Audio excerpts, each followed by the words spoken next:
Given how the day went down, how frustrating is that last putt? It sucks. No other way to put it. I mean, it just sucks.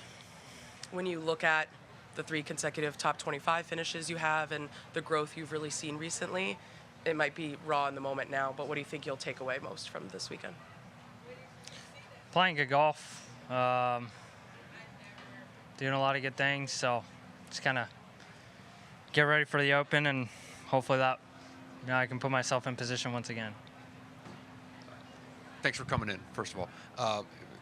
Everyone's going to focus on that putt, but like when you just kind of look at like down the stretch, what are the things that you're kind of thinking about, if you learning lessons or things that you want to have done differently or anything like that, just beyond like a short putt? There are a lot of, I'm sure, moments that are going to stick with you.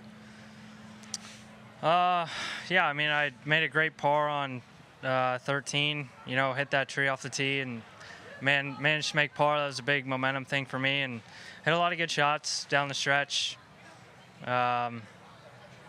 So, yeah, I mean, I know how to close a golf tournament. I've done it before. Just today wasn't my day. The 2 putts on 18, I guess the first one obviously came up a little bit short. Was it just slower, or what'd you kind of see there? How'd you? Yeah, I mean, it's hard. You got so much slope there, so you don't want to run it 5-6 feet by. But I mean, yeah, just a little bit of nerves, honestly. It's just I'm human, and yeah, just the greens get slower throughout the day here. Poana is pretty tough, and so. I guess what's the mental shift from when you're 3 days of it's like go low and try to rack up birdies and things like that, to a day like today, which just seemed for everybody like more of a kind of grind it out. You know what I mean? Yeah, I don't know. I mean, just try to focus on myself. My goal today, starting the back nine, is trying to get to 21 under. Felt like if I could do that, I'd be in a good spot, but obviously play a lot harder for everyone. Great. Thank you. 2 things here. Number one, I agree with the sentiment. Thanks for coming in, for answering the questions, for being direct. Number 2, Tripp, I love that answer about what about that putt. It sucks. There are no moral victories for this kid. He didn't come here to finish in the top 5. His last 3 finishes, T16 at the U.S. Open, T5 at Travelers, and now T2 at this event. But he doesn't care. He's there to win golf tournaments. I love that attitude.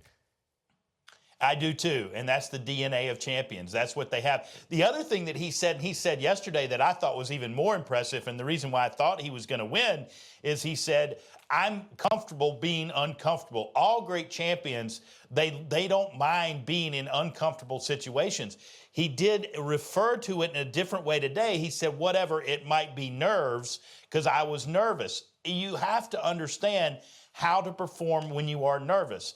Jack Nicklaus always talked about he loved being nervous on the first tee of a tournament. That meant something to him. He learned how to perform in that. Akshay's 21 years old. I mean, or 22 years old. He's not going to do anything but learn from this experience. And exactly what you said, the DNA of champions is I'm here to win. I don't like it when I don't, and I'm going to do something about it. And that's what Akshay does. He's got the game to do it. He says, I know how to close tournaments. I've done it before. I'm going to do it again.